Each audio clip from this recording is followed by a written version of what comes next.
You are on. Yeah, David Jawala. Hello, everyone in the world, in Australia, North America, South Sudan, Africa. This is RBC TV live discussion, and I welcome everyone here today. And our topic, as written under there, is there a retirement age in politics, whether in our home country, South Sudan, or in Africa, or in the world at large. So before we get stuck into this topic, I will welcome the panel, and I will ask them for each and everyone to introduce themselves. So let's start with Gordon.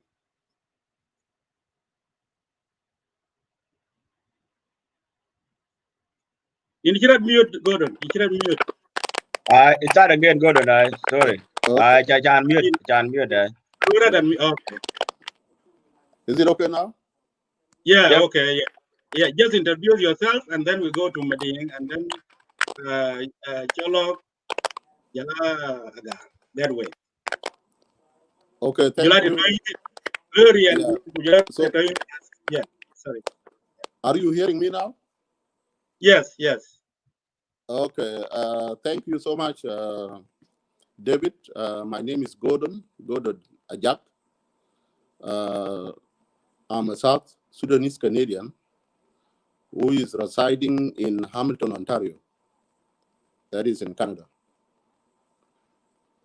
Thank you. Mading. Thank you, David Tedar, in the studio. My name is Ding Wadamil. I'm a South Sudanese Australian.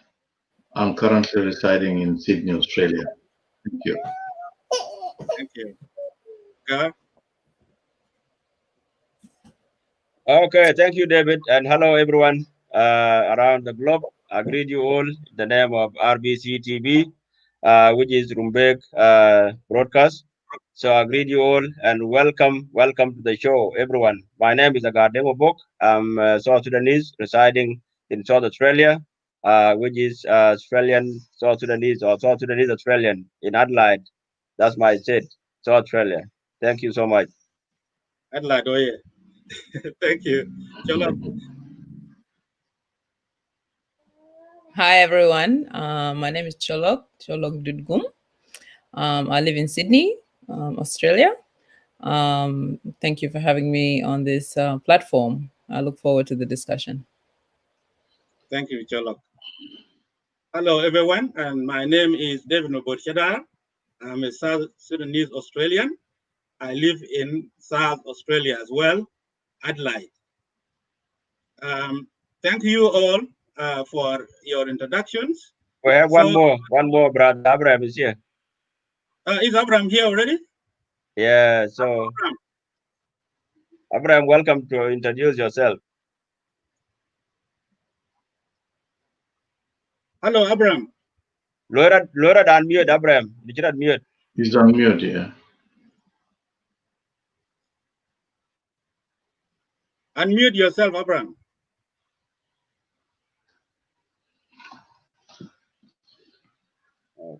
I think someone should introduce him. It's okay, brother. Introduce Len Ben by then. Don't worry. Go on, David. Yep. Yeah. So the guest or panelist who is about to log on is Abraham Akermechut, the USA. When he comes, he will introduce himself. Welcome again. So our topic is about, is there a retirement age in politics? Because there is a lot of views on this topic, and there is a lot of controversy around the world, whether in South Sudan or in Africa or even in the advanced world. the leadership of the countries seem to be like sometimes people love to stay in power for as long as they can, and some people say there should be age limit or term limit for leadership, presidency, prime ministership, whatever, with the exception of kingdom. So we want to discuss this issue. We'll start with Ustaz Mading Wadamanyel to tell us his views on this topic. Before Madin comes in, there is, for example, we have in South Sudan a gentleman, an intellectual, who has a theory called generational exit. And this view has its adherents, people who believe in it. So we will discuss this topic, and we will each and everyone will say, what do you support? Do you support either that people can stay in politics as much as long as they want, or do you have any regulations or limitations in mind? So that is how we want to approach this topic. So you are welcome, Ustaz Madin Wadamanyel. Thank you, David Mabukada. I forgot about the language, because we have this language problem. This is a national topic. We are RBC Rumbek TV, but when we are talking about national issues like this, we use the language that are understood by more people. So we will be using both English and Arabic. And if you can borrow a word here and there in Dinka or whatever you are speaking English and borrow from Arabic, so that is welcome. So welcome, Madin. And also, I see you, Sir Madid. Madin Majak.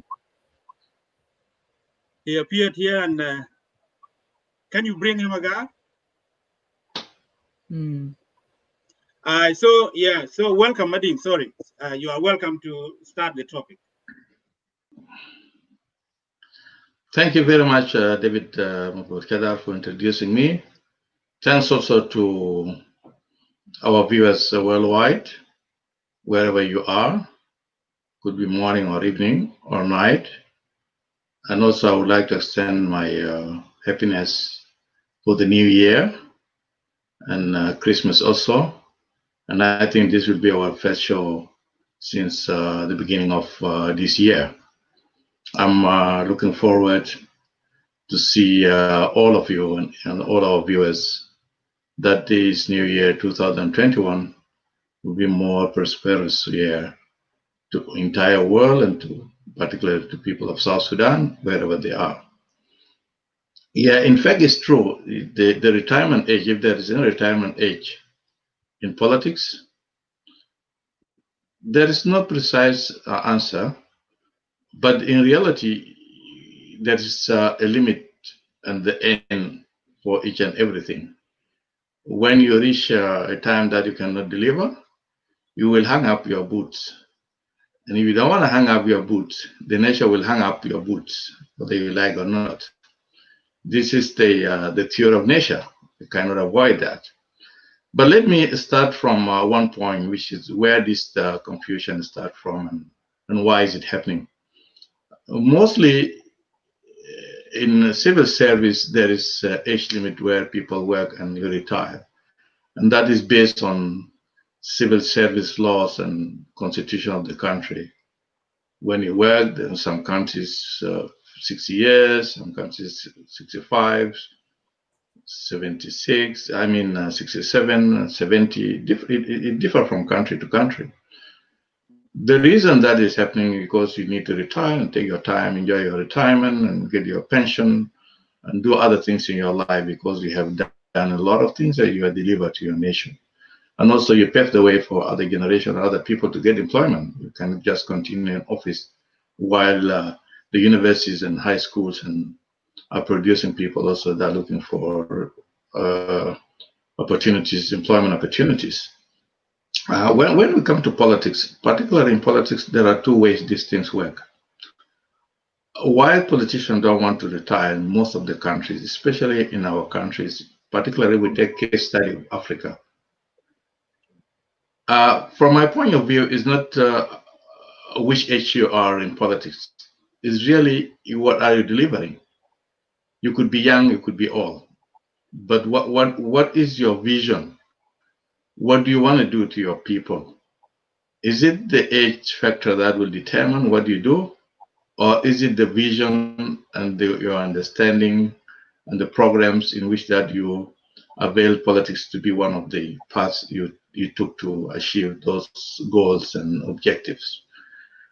For example, if we take few examples, I will enumerate very few examples here. For example, we had 3 young politicians in Africa who came in power. But did they succeed or did they fail? And I will bring some elderly African leaders who came to power. Did they succeed or did they fail? And you by yourself, you will weigh and you see how things work. For example, if we say the Old Sudan, we had Sadiq al-Mahdi. He was a prime minister when he was 30 years old in Sudan. He was very young. He was the youngest politician to be a prime minister in the country. Yeah, the constitution was changed to accommodate him to become a prime minister. But what happened during his rule, Sadiq al-Mahdi, when he was young and when he became a middle age, even also in 1986, he got another opportunity to become a prime minister. In both cases, it was a disaster. He failed miserably. Therefore, it was not the age factor. It was himself. What was his vision? What is his capabilities to rule the country? Plus also what experience he had that time to lead the nation.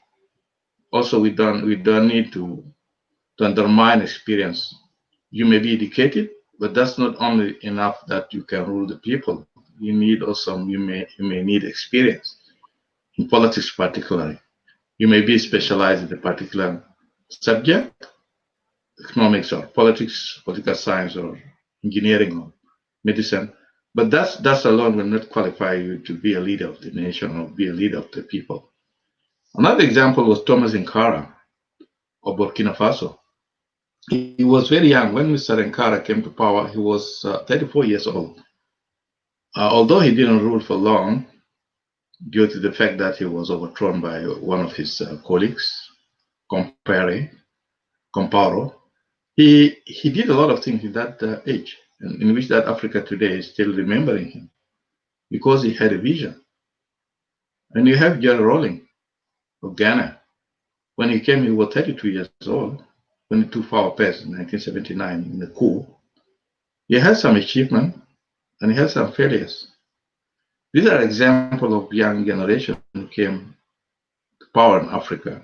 How did they succeed and how did they fail? And when I jump to the oldest people, elderly people who ruled in Africa, we have example of Abdoulaye Wade of Senegal.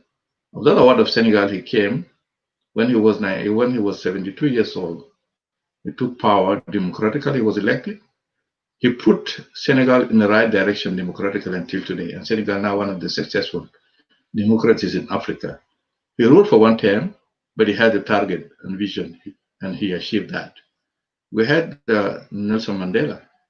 When he took the post-African apartheid regime, he became the first president of South Africa.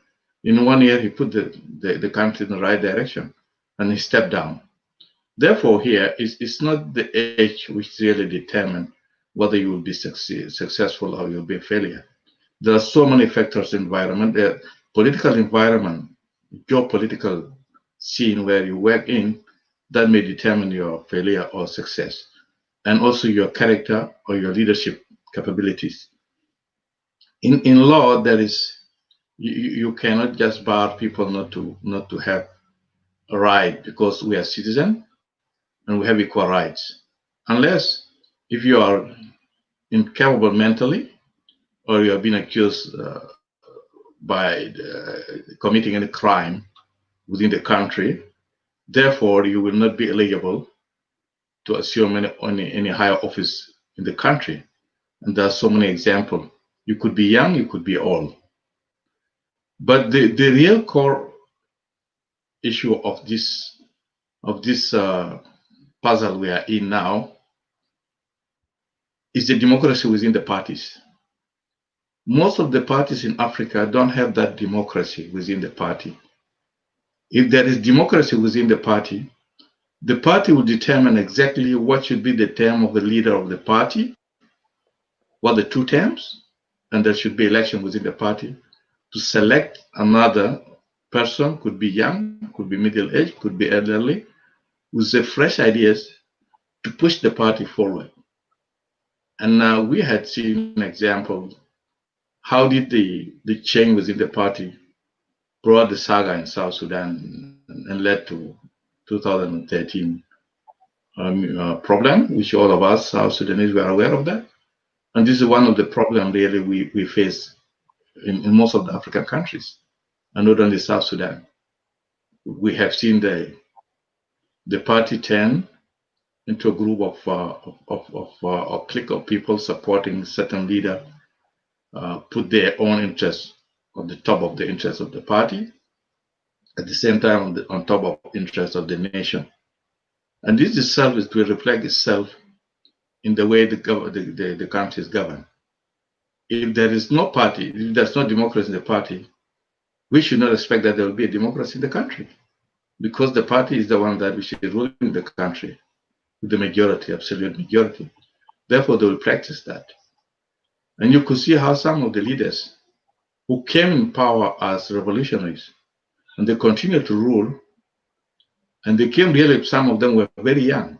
If we take the President Museveni of Uganda, he was young. He was in mid-30s when he took over, or late 30s, and he continued to rule. Although the constitution of the nation determined that how long you will be able to rule, he turned the constitution, he amended the constitution to make it open for him and give himself extension, because he wanted to rule. He was not, when he came to power, he was not old, he was young. But power is sweet. He doesn't want to leave the power, and he doesn't want to give a chance to others to rule the country. And he continued to do that until today. And that creates some political instability and a status quo within his own country. Therefore, from my point of view, it is not the issue of the age factor which really determine you can rule the country or not. It is the geopolitics of the country and the setup of some of the political parties or political organizations is the one really create this problem for the nations in Africa and in other parts of the world. And we have seen the attempt in the United States recently when President Trump tried to overturn the election result, and how we were perceived, and now he's really under pressure. Maybe he may be indicted for a crime he committed when he ordered his supporters to storm the Capitol building in Washington. And therefore, we should look into this matter in different ways. Are we really ready as leaders to pave the way for a young generation and a young blood within our parties to take over with new ideas and produce the new ideas to the people? Or do we want to stick in power until we die in power, because we have a feeling that we liberate the country and we should have that right? When you come to this generation exit, this is where it's very difficult, because what's the mechanism we are going to use to exit the generation? If the party itself is controlled by the same generation which you want to exit, how are they going to allow you to amend the party constitution or to put the pressure on them to exit? It should be a moral responsibility of those generations and the elderly generations to pave the way and build a cadre within the party to bring them up. If you have really a vision that you want your party to rule for long, or you want continuation of generation. And we have seen this in different countries like China and other countries, how did the people really pave the way? And remarkably, we have seen some people who rule the countries for so long, but those people, they came up with innovation and ideas. And we have seen President Lee Kuan Yew of Singapore, who ruled Singapore from 50s until 1990. That was a long time, but he laid the foundation for the Singaporean people. And today, Singapore is one of the most prosperous countries in the region. And that's a very significant example that could be mentioned. How did the people really stay in power for long, but they deliver? We have another example, which is very remarkable, is the Dr. Mahathir Mohamad of Malaysia. This man who ruled Malaysia, he stepped down and he paved the way for other generations to come. And he came back to politics when he saw that the country is going in the wrong direction and the corruption is skyrocketing within the country. He came back when he was 92. He took power as 92, was very old. And he just stepped down a month ago or 2 months ago. And he gave for 2 years and he gave a chance for the young people. He put the country in the right direction. Therefore, here is not the factor of the age factor, which is really determined. It's the personality of the person and his ideas, his fresh ideas. You may be young, you may be old, but I'm sure if you are given a chance, you will deliver. This is a few things which I would like to share with you. And if there is anything later, I will come back and I will add more if there is, if I got in another opportunity. Thank you to my colleagues in studio. Thanks also to our Rumbek RBC TV viewers or worldwide, wherever you are. I will stop here. Thank you very much. Thank you, Meding, for your valuable information and insights into the topic. Now I will invite Cholok to have his views and insights into this topic. Okay. Can you hear me? Yeah.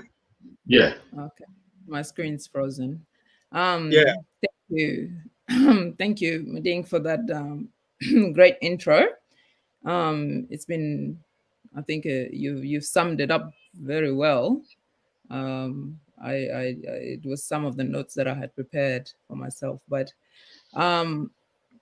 from looking at it from my generation's perspective, what is happening with this age in politics? We call it the third termism. It's not.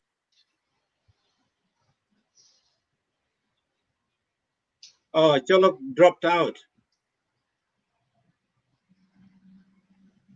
I think is the network. Yeah, her network is not good. So I think she's on the way coming back. Yep. Yeah. Okay. So the previous speaker, panel member, as you have listened to him, his view is that there is no age limit in politics. It all depends on the person, the character, and the agenda and the vision. And he has related a lot of leaders from different ages that have ruled so far, how good they were and how their success didn't depend on their age. So I was just recapping on Meding's speech while we're waiting for you, Cholok. So now, go ahead. So go ahead with it. Yeah, sorry. It dropped out. I don't even know where it left me. But I can start again. So the third term, Djibouti, Gambia, and Chad had the 2016 elections, where Djibouti came for a full and Chad came for a fifth term. So they all amended the constitution to themselves. And let's come back and rule. I stand. Can you hear me? Yeah, we can hear you. Yeah, okay. My screen is but playing. your screen is a bit freezing all the time. Yeah, Yeah, my screen's freezing. Yeah. I see it. Yeah. Yeah, my stand is not a factor as such. That's my perspective, because to be a leader, it takes great wisdom. So back to the reason he probably returned for the 2-year period is to come and check on what is happening on the inside, where the party is going. So it is the goals of the party, the aims that they set. So he came to check on the party. So if the party is struggling within, I think power, the person in power tries to hold on with the iron fist. So I think the Industrial Revolution in the West impacted a lot on what is happening within Africa specifically. And they left us their proxies, their leaders, who they left in position to exploit the resources in their favor. And those leaders came in while they were young, and with time grew to be more greedy in terms of their position and the power they held. So because of the time they stayed in power, they got to feel the control that they have over a great number of population. And that is why we're suffering today with leaders who are saying they're welcome, basically. So for the youth, if a leader is, 50, but so long as the services are being delivered and the youth are being engaged, I don't think it's a problem. But the reason it's a problem right now is because of these proxies that the West has left for us to deal with. That's making it a struggle for all of us to fit in, or for the youth to rise. They are not making space for the youth to rise. They are not creating the jobs. They are not allowing for growth in the youth. Like Mading mentioned earlier, the employment, a lot of the youths are completing universities. So where do they go after they finish the universities? Are there industries being created for them to participate in that will disengage them from wanting to join the politics? Because, and that's the reason why I think a lot of the South Sudanese are into politics, the youth are into politics, because they think the only way the system will change is if I join politics. But it's not necessarily that. But had the government been creating jobs and opportunities, it will divert their attention into looking for resources elsewhere. So it's being looked at as a means of resource collection, and that's driven from the proxies that the Industrial Revolution has left us in Africa. So that's my addition to it. Now you can come back to me later. Yeah. Thank you, Sholok. Thank you very much for your insights, and you have articulated the view of the youth very well. So now I give the podium to Gordon Nyala Jack. So welcome, Gordon. Unmute again. Unmute again. I don't know what happened. You are on now. Yeah. Now I'm on. I can hear you now. Yeah. All right. Thank you so much, David, and also thanks to all the audience who are watching us all over the globe, and big thanks for the panelists, especially Ustaz Mading and Cholok, for their insight. In fact, to answer this question, I think Ustaz Mading put a lot of meat into it. But the answer is very difficult to be specific because it will depend on the locality that you are talking about. If we talk about the Western democracies, I think it will be a different answer compared, let's say, to Africa. So the issue of age is not an issue. But what is the problem is the moment.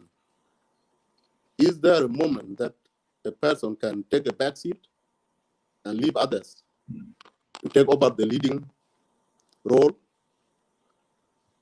That question is mostly connected to the political party itself, if you are talking about democracy. Because what we have seen is that the political parties need to be democratic in first place in order to talk about leadership in a country, if you are claiming that you are a democratic country. Because most of those countries that are facing difficulties, there are difficulties within parties itself. If you are in one party, mostly it is not a democratic party if you look into it. If you look into the processes of electing their leaders and all the procedures that require for a party to be called a political party. And if you don't have that, then talking about the age or the movement that you should step down as a leader, then that opportunity is already blocked. Let's say in Western world, if we take Western democratic system here in the West, whether it's a Republican system or parliamentarian system, a leader will come with a vision, specific, very clear, whether internally or in terms of economics or in terms of foreign policy, that is very clear to everybody, to voters, and is also clear within the party. For that leader to come, to climb up the ladder within the party, all the members are very clear of the vision, what needs to be accomplished or to be achieved. Even if there is different opinion within the party, that is normal in a democratic system. Because in any party, you will find, right group, left group, and centrist, group. But all in all, the winner will be really clear in what that person wants to achieve. So if that leader get a chance to lead, then most, let's say, US will have 2 terms, regardless of how strong that leader is. Will get 2 terms, and then will take a back seat. And we have seen it with Obama, with Bush, all the Bushes, Clinton, and then the other generation will come. And then that does not mean that he retired from, politics. Yeah. It will still help politically in terms of ideas, regardless of age of that leader. But the leadership will move on to a different, person, regardless of age of that, person. So the same thing here. Let's say, in our case here in Canada, if a leader contests an election and fail, mostly, if the members of that particular party want that leader to contest again, mostly will be another chance to contest. And if that vision is defeated again, right away it will step down. Whether it's liberal or conservative, because you come to politics because you want to implement a specific agenda, and if that agenda is defeated, then there is no need, to insist of leading that party. So what I want to say here is that the limit should start within the party. Okay. So if we take the same example and go, let's say, to Africa, let's start with Sudan. you will find out that all the political parties in our old Sudan, South Sudan and Northern Sudan, if I ask anyone to show me one party that elected a leader, and that leader for a specific time led the party and then he stepped down, you will not give me one person. Saad al-Mahdi has been a leader of that party until he passed away, this year. Mergen, the same thing. Communist Party, the same thing. Let's go to, southern parties. Let's say Jabha Junub, Southern Front. They have one leader until now. Okay. Let's say Sano. It was Deng Nial until Deng Nial passed away, and then came Aru. And I think Aru will stay until he passed away. And all the other parties, we were having like 30-something parties. You will find one person holding that party. If it becomes difficult, then we will just abandon that party and then create another, party. So that means, in fact, we don't have a political parties as known worldwide, in terms of democratic, as a democratic institution. So this question, to answer it, you will have to break it down into different regions of the world.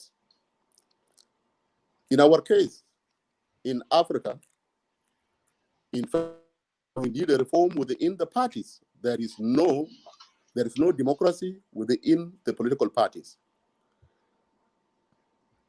The war that started in South Sudan is just because there are people who were inspired for leadership.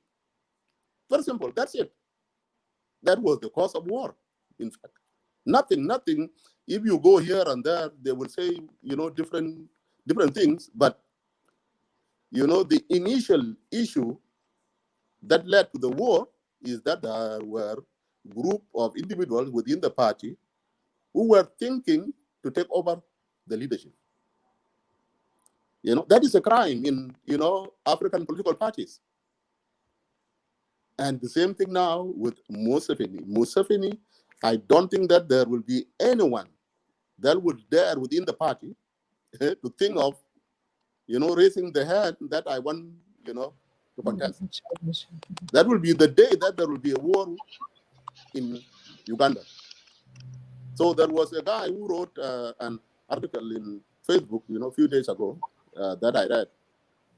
He, put it in a very interesting way. He said, now Uganda is like, is like you have a father, and now you grow up, and you become a man, you got married, you bring your wife, and now you have a kid. And still your father is the one managing you, and managing your children, and your children's children in the same house. So you are still waiting for your father to allow you to practice as a father. And you cannot get that chance.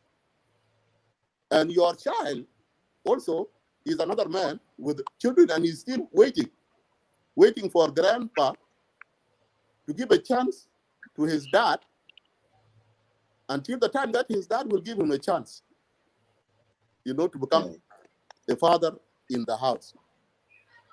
You see? So, as Mading put it, in fact, there is no contradiction in terms of age. You can be 90 and still contribute effectively. And you can be 20 or 30 and still useless.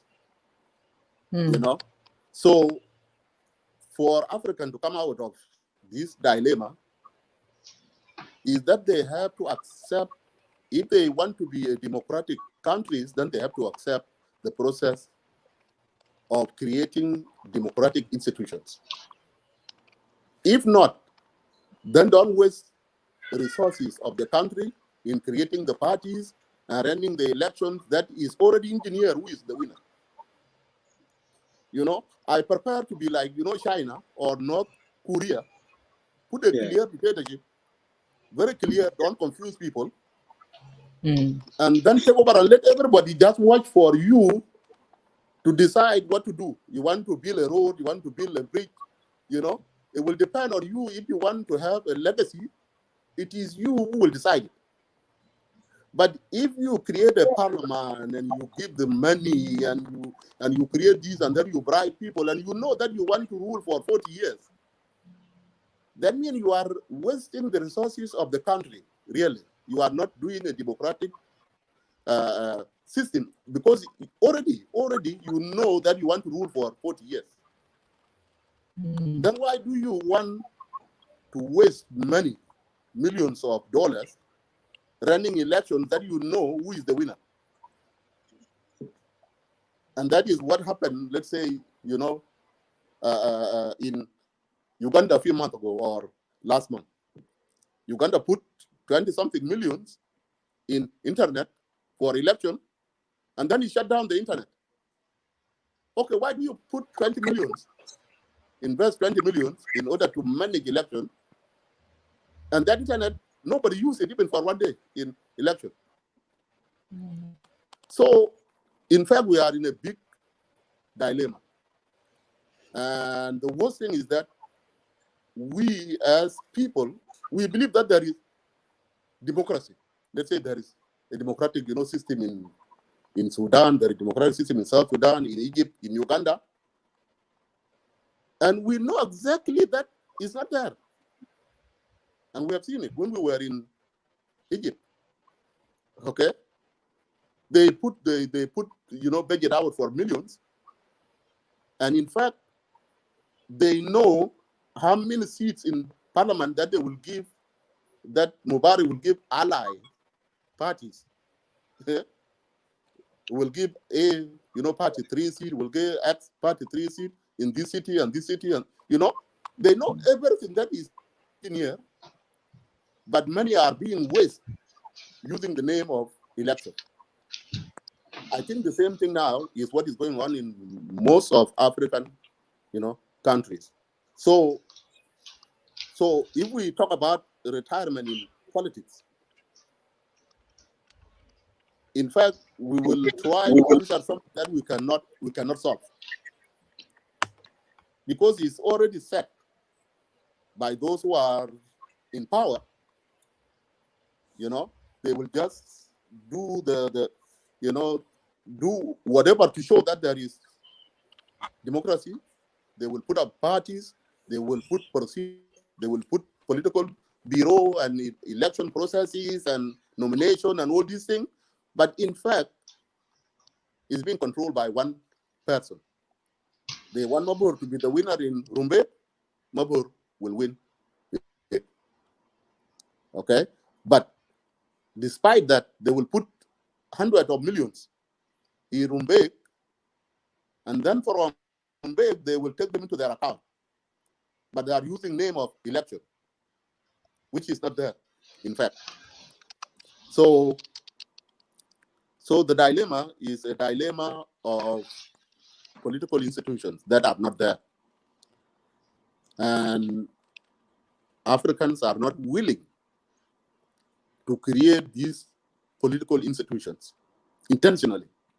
They will write all the laws that require to establish institutions, but they are there for the books, to show people that we have parties, and if you go into whatever guideline of the parties, you will find everything look nice, but in fact it's not functioning, because it cannot be a democratic system when you cannot criticize the competitor. If I want to go and contest election, I cannot criticize the sitting president anywhere to challenge, his or her record, publicly. You cannot say, this guy is a crook, and these are the evidence. On this day, there is check went out this and this and this. You cannot say that. But that is the requirement of a democratic system. If I know you are corrupt, then I have to go in the daylight and expose you. If you cannot do that, then all this that we are talking about is a waste of time. So to me, I think that is one of two. Either we agree that, let's just go with the total, what do you call? Totalitarian. Regime. Regime, like, China or North Korea. China now is doing very well because when you know that there is no competition, it's just you, everything depends on your will. Then now, you don't need to bribe anybody.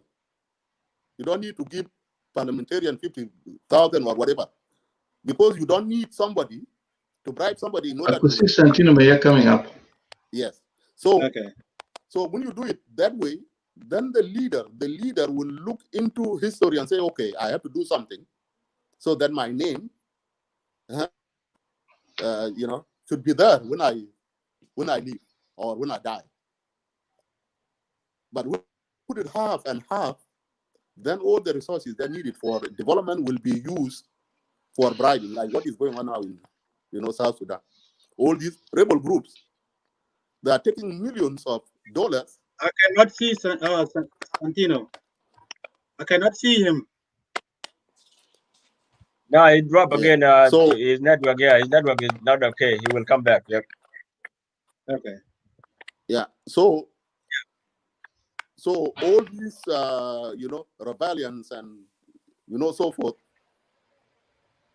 government will pour in a lot of money, to calm them down. The reason is just to maintain power. But if it was clear that, okay, this president is going to stay until the time that he say, okay, I'm done, all these resources will be used for other purpose. So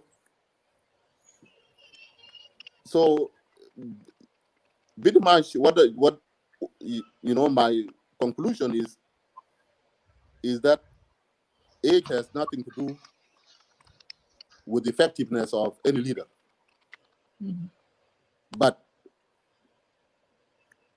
any leader that get a chance and want to go beyond 3 terms, I don't think that is going to create anything new. If you have 10 years in power and you cannot deliver in that 10 years, I don't think that you are going to create something new. That is my opinion. And if we want to put the moment as a determining factor, I think it will be more effective, and it has to start within the party. The party should be the one at least to rotate leadership within the party first, before we talk about the country. So thank you so much. If there is anything later on, then I will be able to add. Thank you, Gordon, Gordon Nal, Jack, for your insight. I see, or before I comment on this, shall I bring in Agar? What it is for you? Thank you, David, and all our guests on RBC TV and all the viewers. I greet you all. Also, if you want to join us, please, there's a link there that is written RBC TV. You can just click that link either in Facebook or YouTube. So you can click that link and then you can join us in the studio. So that's the link has been pinned down there. I thank you again, David, brother David, and the topic is a very interesting one. Is there any retirement age in politics? So as our brothers stated earlier, and my sister Cholok and all the viewers, it's true. There's no age or limited time in politics according to the age. The only thing I can put, because I don't like politics, I'm not a fan of politics. So I will just put my opinion as one of the people of South Sudan or any kind of or any African continent. Yeah. Yes. So especially for us as young people, Yeah. we need some changes that can be allowing people to generate their issues or argue in something that called politics, and also for the leaders who are there with their age, whether they are young or they are old. So there has to be chances that they could given to the young people that they can make some changes through the development or to run the country forward. As my brother Gordon said that if you have been there in 10 years without anything to deliver to the people, that means you're supposed you're supposed to say that I'm not fit to be a leader, and then you can give a chance to others. So I will just answer this phone, and then I will come back. Okay. Thank you. Thank you. Um, um, I was going to say on this topic, the issue of views such as generational exit, I think it came out of kind of frustration from younger people because they feel that older generation is entrenched in power and there is no outlet, there's no chance for any ambitious young person to ever come to leadership. But I think the idea of generational exit is not practical, based on like ideas expressed by the panelists, Madiwa Damaniel and Gordon Niala Jack and Cholok Durgum. Based on that, it's not it is not the age that is the problem. And also I will give you a chance to comment on this idea of generational exit, because from what I know, it is not the old people that are now causing all the problems. Because like all these militias, who goes on the field and fight? It is the young people. It is the young people who carry guns. And these older guys, they don't fight. So this is on the point that it's not the age that is the problem. And for us, in South Sudan, for example, it is also the composition of our population, the citizens, because we are divided into tribes, and everyone is afraid of the other, is worried about the other coming to power. So I think that is the cause of the problem, and that is also the cause of the leaders trying to cling to power, because they know they will not be let alone. If they lose power, they will not be left alone like a former president who lives, lives like in dignity, lives in doing his own things and giving advice. They know they think that when I am gone from power, I'm going to die, maybe, or something like that. So I will give the podium to Agar to finish his talk, and then I will go around again with the panel to comment on the idea of generational exit. So you are welcome, Agar. Thank you again, brother David, for allowing me to come back to my point. Yeah.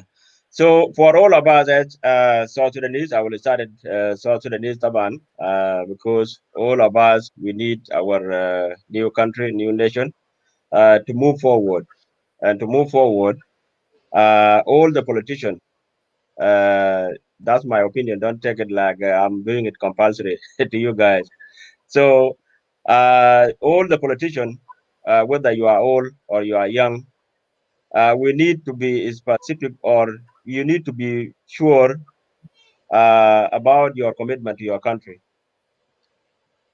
and to be like a person who need to move the country forward. You don't need to be specific in a special tribe like 64 tribes in South Sudan. The division nowadays is moving people backward, not forward, because of the tribal. Like you said, everybody is afraid that if Agar come, that means my tribe will never have chance and all this. This is not politics. It's not a part of politics. Politics, it includes everybody within that nation as one people, one nation. So if there are some people who are politicians that call themselves, we are going to move South Sudan forward with all these concepts, that means there will be no change, and there will be nothing called a country, because all the civilians are the people who are suffering now in our country, and there is no changes. Those people who used to say that the old people should go and the young people can come in, all this we need to sit together and sort it out. How are we going to change this country as young people? Not to oppose that elders should leave and then we will take over, and then change will happen after that. There has to be a communication or a compromise between the young and the old who are politicians among themselves, that they can sit together and say this is not the way country should be run. And all this can be acceptable through the ideas of moving forward, especially for the young generation. I'm among the youngest of this generation too. Although I'm not young, but I'm still there. I'm between the old and the young. So my point is that we should be given a chance for all this to clarify something to the nation, that young people can do something or can make a change. But only thing that we request is chance. We have to be given a chance so that someone can say that can implement something or deliver something to his country or her country as a girl or as a boy. So all these issues are there. But the problem nowadays, the politician, although we young people are involved in politics and we are doing nothing in it too. I can be there as a politician, as a young guy or a young girl, and then I can be belong to any kind of party or group, because politics nowadays has been divided into groups, and all these groups can never solve anything to the country. So my point is that we need to be sincere, and the word democratic is not working, especially in our continent as African. So it's just a word. It has been put there like Sitara, but it's not working. And if it is working, our politicians should allow everyone to be talking about something that is not supposed to be done. I can argue with you. I can condemn any suggestion or any opinion that has been raised and is not going to fulfill anything or deliver anything to our country. And that should be accepted. So I will stop there and I will allow our brothers and sisters to put on their opinion again. Thank you, David. Okay, thank you, Agar, for your insights. Now I will turn the podium to Madiem Wadat to say something about this idea of generational exit specifically. What do you think? Thank you, David Mabur. Thanks to the panels and thanks to our viewers wherever they are. Before answering that question, I have some few things to highlight regarding the topic itself. One of the things which is really been mentioned or not been mentioned by some of you is the way we glorify our leaders. Yeah. We glorify our leaders and we put them to the extent that they feel they are everything. They feel that the one which should be there.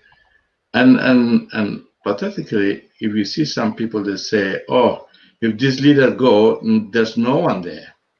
No anybody can take over." And these are the interest group. It's against the law of nature.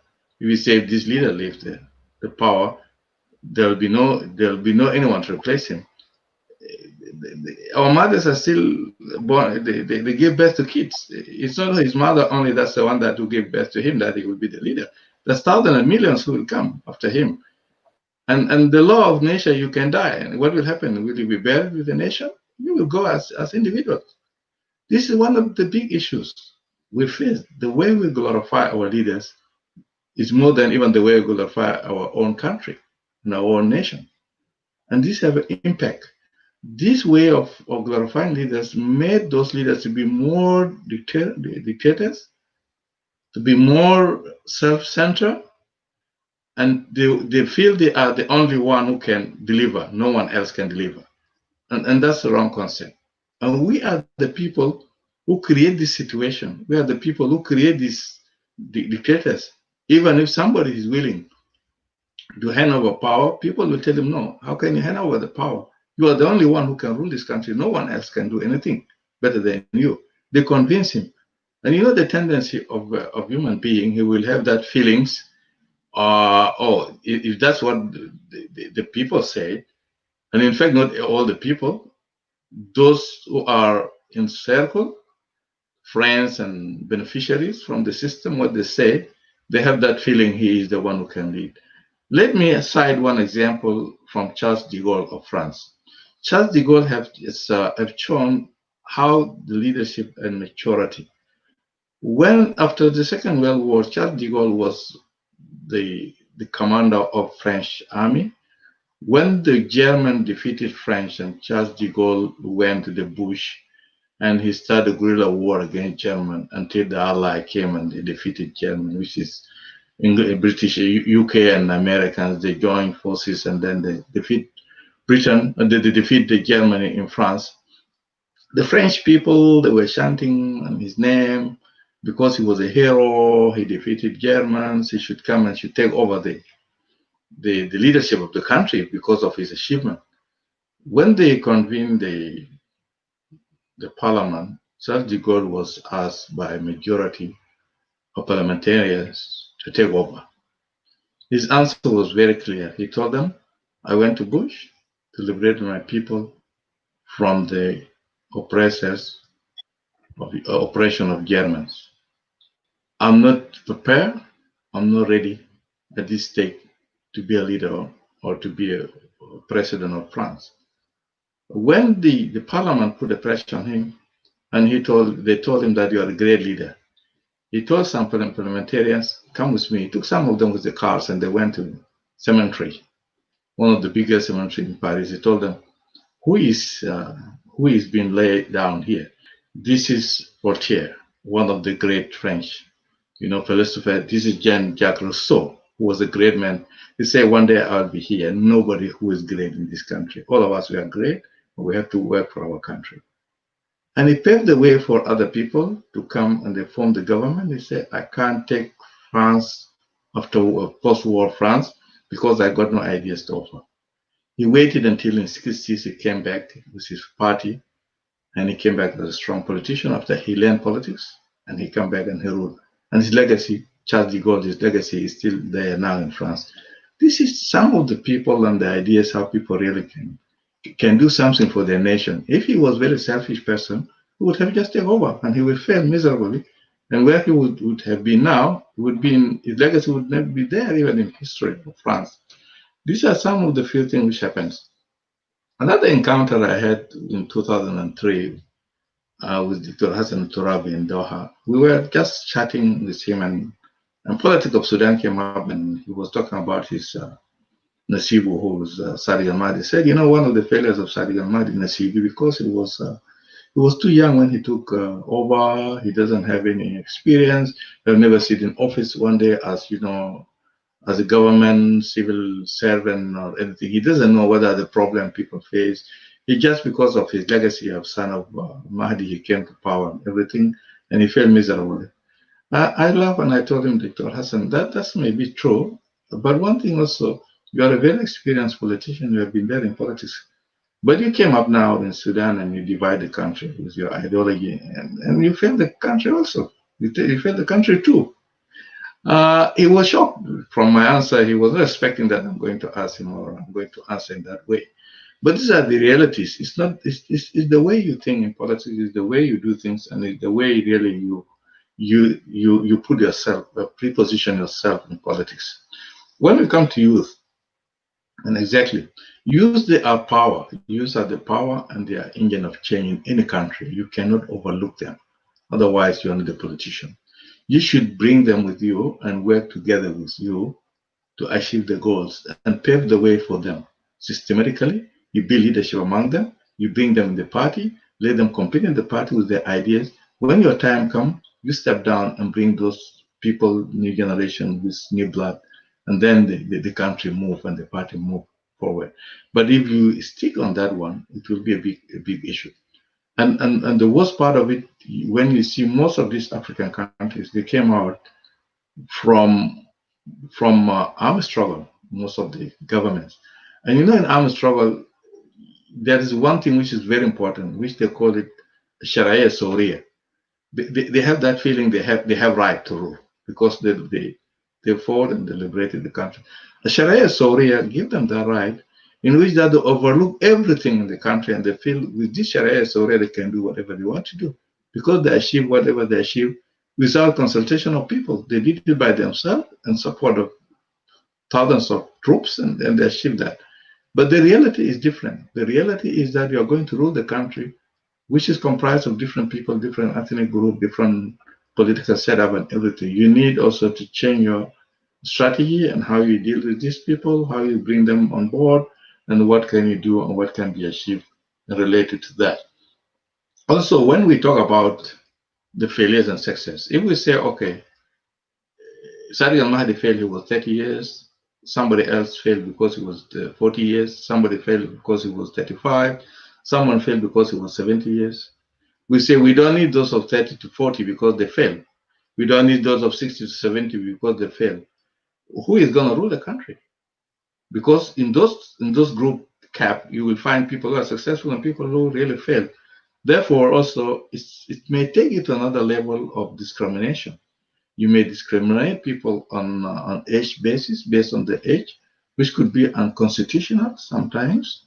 And also, exactly. You may go even to gender to say we don't want women to rule because one woman maybe failed somewhere, and then you say, oh, I don't want women to rule the country because they failed. And the whole issue is revolving around the democracy within the political parties and the setup of constitution of the countries. And if a constitution of a parliament will tailor the laws and rules of that country on one man and fit it on him, as like my jacket now, which fit me, and he will run the country the way I'm fitting my jacket, what do you expect to happen? The issue is not because democracy is bad and cannot be practiced in Africa. There are examples of countries in Africa who are successful democratically now. For example, Ghana, for example, Senegal, there are countries now. Kenya is coming on the way, although they have their own difficulties. Tanzania is coming on the way. We have them, Zambia is coming on the way. Malawi is coming on the way. South Africa, all those countries, Tunisia, they are practicing democracy the way they really practice. We could see what is happening in those countries, and they are very successful. But there are some who are really practicing the democracy, but they are not practicing democracy. They are using democracy as a means or tools only, election as a means or tools to take over the power. But in reality, there's no democratic institution because democracy is about institution. It's not about election only. Election can be practiced by anyone. Numeri used to practice election. During his time with Iyad Ishtiraki, he was called for election in 99%. President was voted. You could see the one of Egypt, Now, the former now and president now, of Egypt. competing Yeah, against love. Mubarak. Yeah, Mubarak was getting 90-something% because he used the election and as a tool. But that election alone is not a democracy. Election alone is the mechanism for us to elect our leaders. But democracy is based on the institution of the country, how the institution can run the country. Therefore, it's very important for us to look into this. My advice also to some youth, not all of them, some they have ambition, they want to enter in politics, but this is what we call musmar burasen. You may help you. What will happen if you are 25 years or 26 years, you enter into politics, and that politics is not going to be your professional, and then after 2 years you're kicked out from the ministerial position. Where are you going to start from? What are you going to do after that? Are you going to join civil service to be what, clerk? And you used to be a minister of that ministry. In that ministry, it's a dilemma, and that could ruin your life, and could be your end. At the end, if you look around, there's nothing. You just join in a group wherever in the bush, and you come back with them. You may be awarded member of parliament, or you be put under secretary or ministerial position. This total confusion. If you want to enter politics, come into politics when you are ready to deliver, and when you know really politics is the right time for you to be there, regardless of your age, and you know exactly what are the consequences of joining the politics. If you want to be a professional politician, you must be ready for that, and your mind should be set for that, and you should have a target and ideas and your vision why you want to be a professional politician. But if you just want to go because a friend of yours has become a minister or commissioner and he made some money or some wealth, you just want to enter there. These are temporary things. You may not be lucky like him. There may be a system which that may not allow that corruption or cycling to happen. The last thing also, which is we face as people or leaders or political leaders in Africa, is the lack of concept of democracy itself. Democracy is not just only what we get as an institution only. Democracy starts even from your way you have been brought up, even from your own house, even the way in syllabus you're studying, curriculum. What we build the nation, how we build democratic people to come up with a democratic mind. I don't mean that the freedom we provide to our children should be misused, but we should create people from our homes who could be next generation of the country.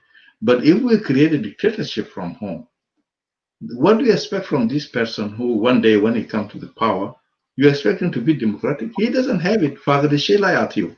He doesn't have it in his own way of life to provide that things.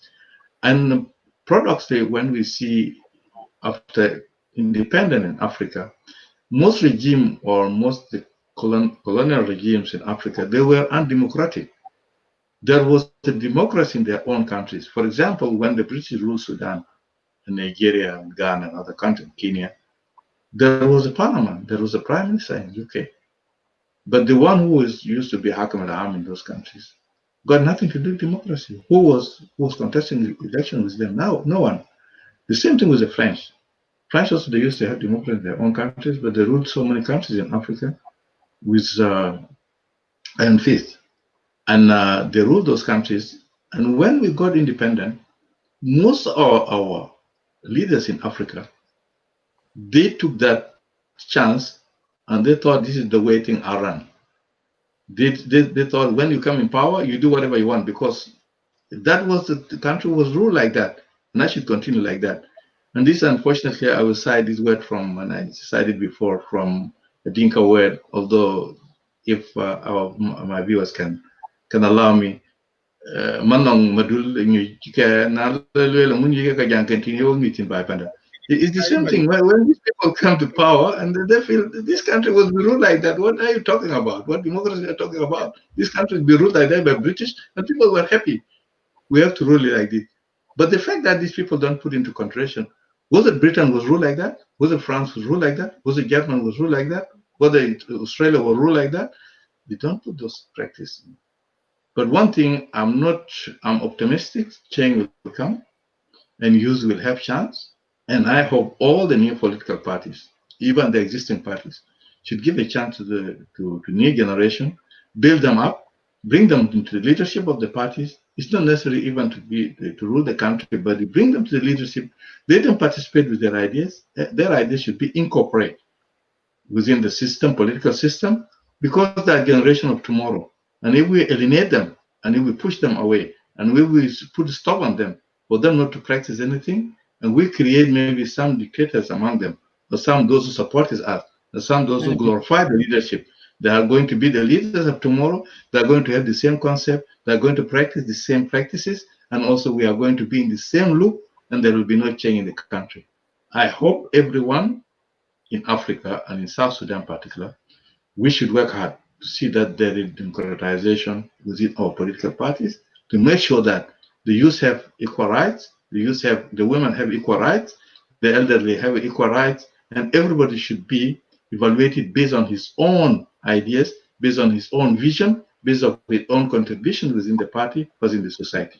This is my last remark, and thank you very much for the viewers.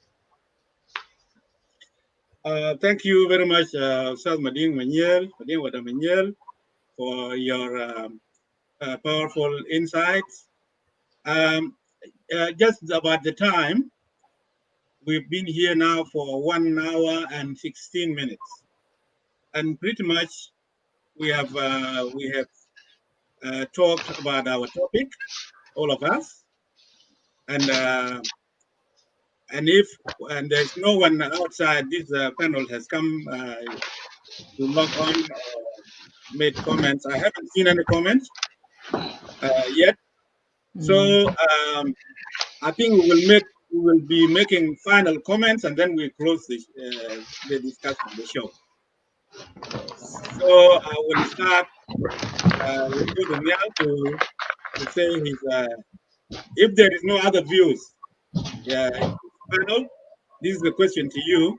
If there is no other views on this topic, then we will just make our final concluding comments on this topic, and then we close the show.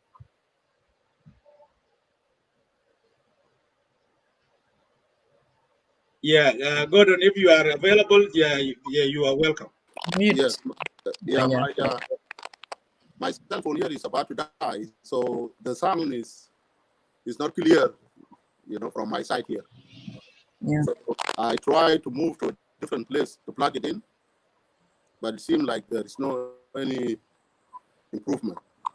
Yeah. So what I can just add is what you mentioned about generation exit. I think as you mentioned before, I think that is a Kashi praise. Yeah. A Kashi praise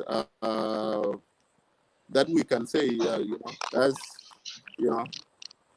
in Arabic, Tabir Mujaz.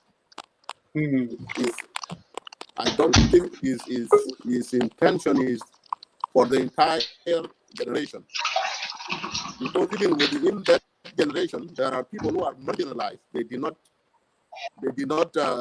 practice, or they did not have a contribution for us to judge them whether they are successful or not. So I don't think that he was talking about the entire generation. And if we talk also about generation, there are more than 2 generations who are already out of the loop of the power in South Sudan. And in terms of young people, I think young people are the hope. Young people are the hope, especially young people from diaspora who are not tribalists. And I can see here from my kids. My kids, they don't know what is Denga, what is Boro, what is Nuer, they don't differentiate what is it, Yeah. And if all the South Sudanese children here in diaspora, they get good education and ingrain in them love for the country, I think these are the people who can really make a big change in South Sudan if they are, given a chance. some of us who are already, too deformed by tribal mentality,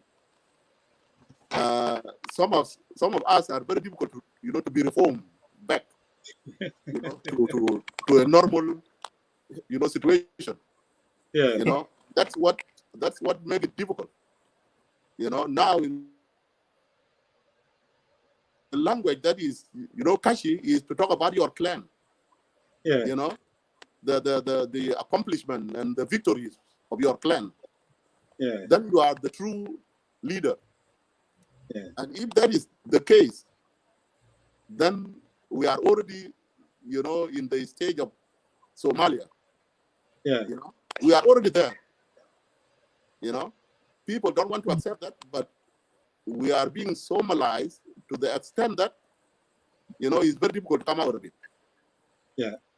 And that's what makes it difficult now for real peace, to come in South Sudan. People are talking about Dinka and Nuer and Gabila Plan and Moro and Murle. Yeah. But if you go within that tribe, you will find out that there is no peace within that particular tribe. Yeah. If you go to a Dinka area, you can walk on the street now from Yerul to Wow, if you are from Equatoria, and nobody will kill you. But you cannot walk from Yerul to Wow if you are a Dinka. You will not go 5 miles without being killed. So it's very strange when they talk about tribalism. The tribalism within the Dinka is worse than any tribalism they are, talking about. Yeah. You see? So, and people don't understand that. The other tribe, let's say if I'm Dinka, it would be difficult for me to understand what is going on within Nuer in their areas. Yeah. If I understand that, and if Equatorian understand what is going on within Dinka, that's the time that they will talk about national issues. They will understand that this tribalism that they are talking about is not what they perceive to be. Yeah. South Sudan now reach a stage of clan and then family. That is how divided we are. Yeah. And if that is the case, then we are in a very bad shape. So that generation exit, I don't think that is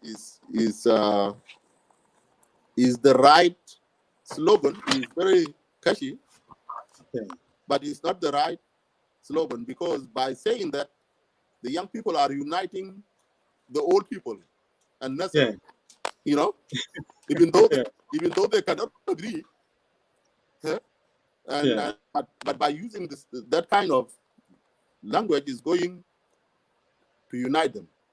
And that give me flashback from a statement from John Graham, when he was talking about the future of Junub, and he was saying, what, we will not do what happened in Addis Ababa. In Addis Ababa, Anyanya allowed the guests, to enter the room. You cannot send a guest into your room in a dark room, without light. You cannot send a guest when I'm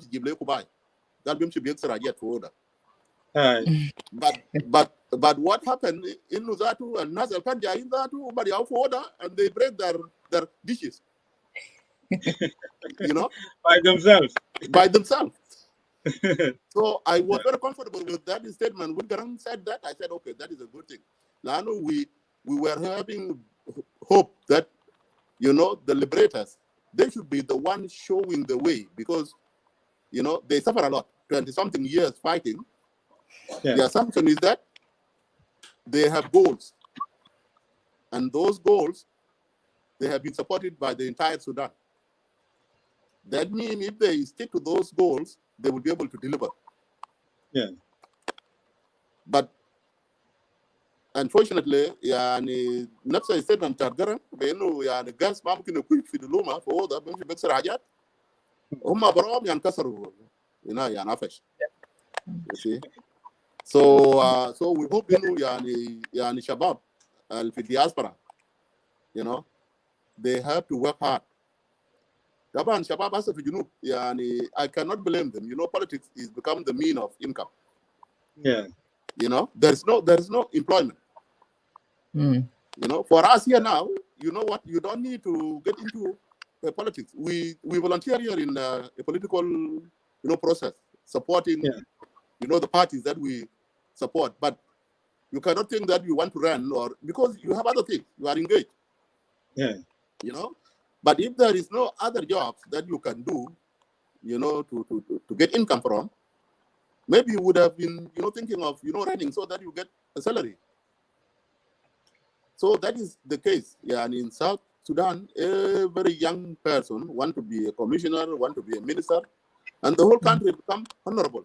Yeah, and as the number of honorables, yeah, and if you go to any city, there are a lot of honorables that are just on the street. Mm. So what we want and what we encourage, we don't care who is ruling. What we are looking for is somebody who can deliver services and allow us to do other things. Let them run the country fairly in a right way. And I'm sure some of us who are in the diaspora, we get used to working hard. We will be able to work hard and survive there. But they misunderstand the situation. They think that when you say, okay, things are not good, that means you want to get into the power. But that is not the case. What we want is stability that we enjoy here. The stability that we enjoy here, that you can be Sydney today, and then if you decided to go to Melbourne, then you will be a citizen of Melbourne within 3 months, and you can contest election, and you can be a citizen there, and nobody will say, maybe you are Dinka from Sydney or where from, and we have seen it, and we have seen it here. Clinton win election in Arkansas. After finishing 2 years as president, he moved to New York, and Hillary became a candidate and went to the Senate. So these are, living examples. We just need a South Sudan that is free, that is inclusive, that you can, decide if whether it's not good in Rumbek, then you can go to Tori and settle there. So I think this is just a little comment that I just want to add. And big thanks to all the viewers who are watching us. I hope that they will have their own input into what we are discussing. Thank you. Okay. Thank you, Gordon. And viewers, we are about to wind up our show. You please go there, like and share the video, and also you can make a comment. And these comments later we'll have a look at them, and the debate and the discussion goes on. So it doesn't end here. We can continue to talk about this topic after the show. Okay. So the last comments, Shalom. Okay. Before Cholok David, I need to say something to our brother Ahmed Awarmaj. Ahmed Awarmaj, your device was not connected. That's why you didn't appear in the studio. Yeah. So we are sorry for that. But next time. Go ahead, Cholok. Okay. Sorry, my internet is playing up. I think it's exiting me again. Okay, then Madin, would you like to make any concluding? Are you done? Okay. Can you hear me now? Yeah, we can hear you. Okay. Yeah, my video is frozen again. But I thank you all for the comments. I think being the youngest on this platform is a good thing. I probably did not know. But it's a learning opportunity.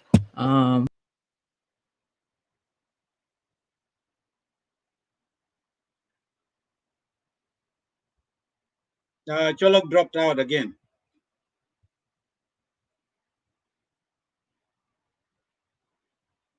Cholok dropped out again. Maybe we'll give her. Yeah, she's coming back. She's back. Yeah. Is that better? Yeah, yeah. Yep. Okay. Yeah, I was saying being the youngest in this platform with you is a learning curve, and it's a good learning opportunity for me. So I thank you all for your feed. I think with the generational exit, I looked into it, how Peter Biar explored it. There's a YouTube. If you search it on YouTube, it will come up. But it was born from the notion of the what happened during the war. So with the younger Red Army who were sent away to study, they were promised a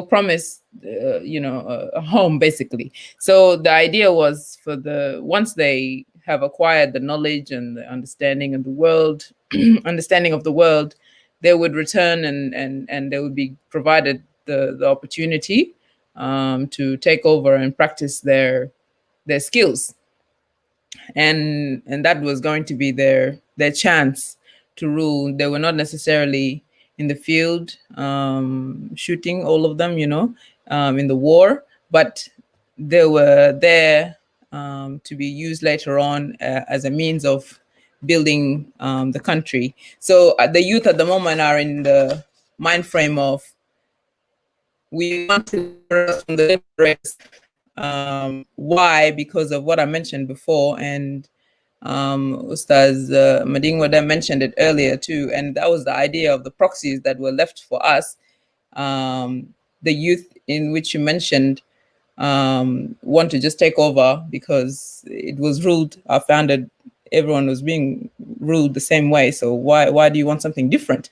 Why are you asking me to be democratic when I found, a setting that I'm just following? There's a protocol that's already here. I'm following. So the proxies are there, and we want to liberate ourselves from those. And how do we do that? The existing leaders at the moment have a big responsibility, and I'm talking in the context of our country, South Sudan. As a leader, I think they need to sit and really explore the legacy that they wish to leave behind. The idea of legacy stands out in this discussion. The idea of the democracy within the party stands out in this discussion. So those are the two main things I'm taking away. The legacy, what do you want to be remembered for as a leader? What are your achievements? What will be written in history under your name? These are what matters today. Obama became bigger after he had his 2 terms in America. If you look at his worth now today, he's much more popular than he was as the president of the United States of America. Why? Is because of his achievements. So legacy is very important. So if you want to leave behind a good legacy, you look at what you are doing for the country. So the youth, as we have all agreed, I think, are the future. The country cannot do without them, So the leaders have that responsibility. Look at your legacy, and look and listen. Take on the youth and listen to them, because we don't necessarily want to remove the elders. We don't want to remove them, but we can work together. There's no code that says we cannot coexist. So those are my last words. I hope the viewers enjoyed the discussion, and as I have myself. And thank you, David. Thank you very much, Cholok, for your insights. Yeah. So yes, Cholok. Yes, one. No, Mading has one. Oh, Mading, yeah. You have something to say, Mading? Yeah. Okay. Yeah. You're on mute. Just a bit. Yeah. Am I on mute? No, I fixed it. You are okay, on. All right. Just a very quick something which I would like to highlight, and just an advice. And I think Cholok has brought up very important topic here, points here. the point of our brothers, the Red Army. You know, that promise was made by the leadership of the SPLM as a party, SPLA at that time, that we need the seed, and this generation one day they will come and take over. It was a good juncture from the leadership, and I do appreciate that. But we don't want to create another mistake, to solve problems with another problem, because our brothers from Red Army, they are not the only used in South Sudan. They should understand that they were used in Egypt, they were used in other part of South Sudan, they were used in Sudan itself, they were used inside the government control areas. Those people, they have equal rights. Some are educated like them, some are uneducated and everything. They need to work together. They need to work together. Otherwise, if they start also to divide themselves because they have the right, because they are special or they have been promised to take over. Nobody promised someone with power. The people of South Sudan, the power belongs to the people of South Sudan. And if you work hard and show to the people of South Sudan that you're capable of delivering, regardless being from Red Army or from any other group of youth, you will have that opportunity to lead the country. This notion should not be there because it's dividing our people. By that, we are special here, and the other people, they were not part of that, and they should not deserve to have the country. And this is what Brother Gordon said. If we go back to that one, we are going back the Nasa Jain to Dr. Duluma, Kasaro Hajat. Huma Haiju Tani Zato as a Red Army, you push it as a war for them, Kasaro Hajat Ziyada. But we don't want that to happen again. We need everybody to come together unanimously. We are South Sudanese, regardless being a youth from Red Army, being a youth from non-Red Army. If you're capable to rule this country, it's your country, you belong to this country, and you can contribute. That's what I want to add. Thank you. Okay, thank you very much, Mading. Agar, have you said your last comments? Okay, I'm coming. Yeah, thank you, David, and the rest on the panel and all the viewers. Thank you all for watching, and just put my point on the Red Army. So all these concept, I can call it concept anyway, because if someone promises you something, does not mean that you are going to get it tomorrow or after tomorrow or whatever year it's going to come. So the important thing is that we need to be together, because this thing can cause a disaster too. For those who are not from Red Army, they can say that, yeah, we are capable to rule this country too, as Madin said it earlier. So that everybody who were in Red Army, my advice to you guys is that you don't put it in your mind that you are the only people who can rule South Sudan. So this thing is not going to help us as South Sudanese or one nation. So my advice is that we should come together and speak as one people, not just specify a group like Red Army or any kind of party. You don't put it in front of you and say that this is mine because I'm the one. So it should be rotating all of us so that we can understand each other and we come together as youngest people of South Sudan. Thank you. Thank you, Agar, and thank you all panelists.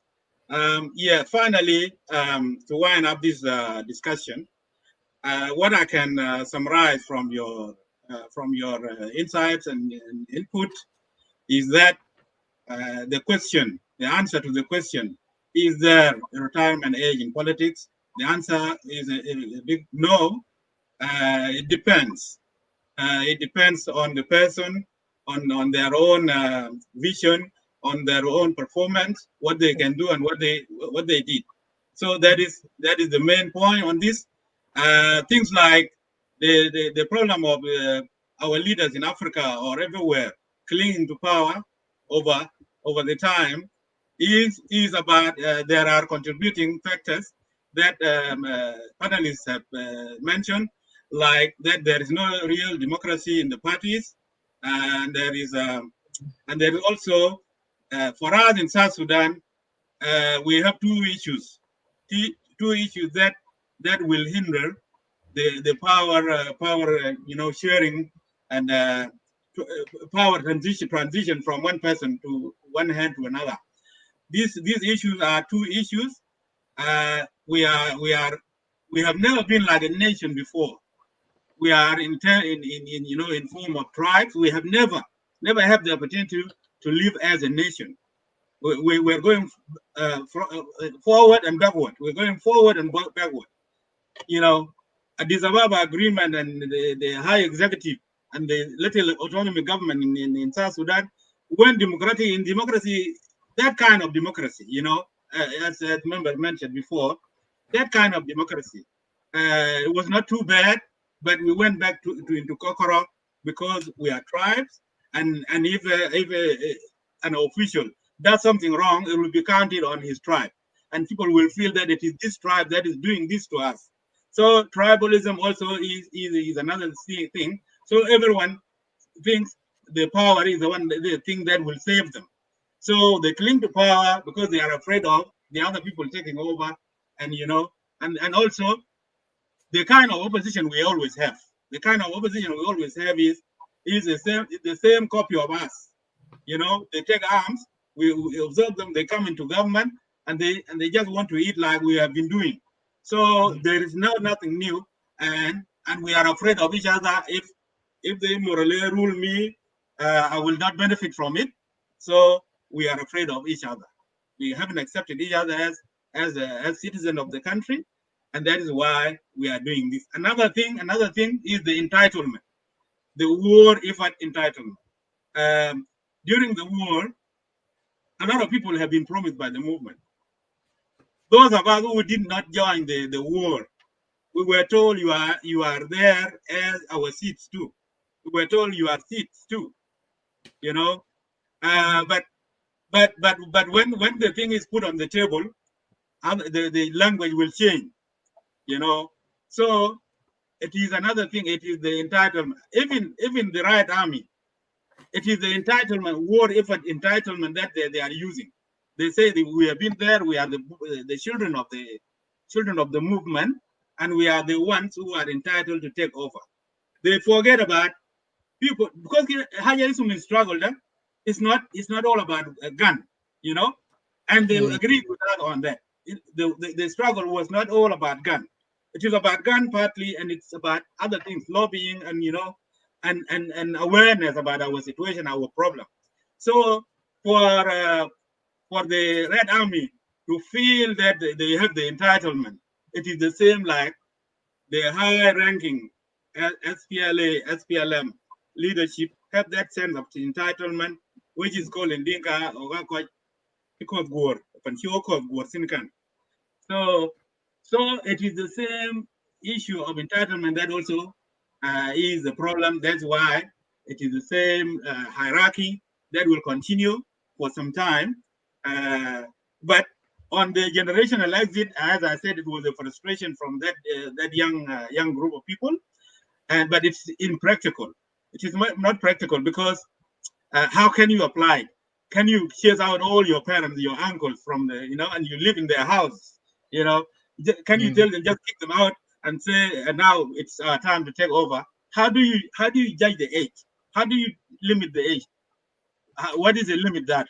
What is the limit of age limit that you tell them? This up to this age, go out.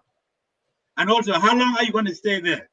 So it is impractical, but it was born out of frustration. So we'll leave it at that. The conclusion is that the nation is not built there yet. We are having all these problems, but we hope that even this generational exit will happen naturally, because someone said before, the fair thing is in life is that you live and do your stuff, but you will eventually go, and then other people will have their chance. So we're not losing hope. We are in there. We judge everyone and each and every individual based on their merit, based on what they can do and what they can present, offer to the country. That's all, regardless of age, tribe, whatever. So I think with this, at that note, we will conclude our show today.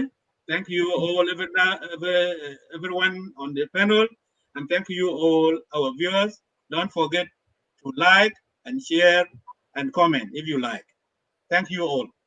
Bye. Thank you. Bye-bye. Bye. Bye.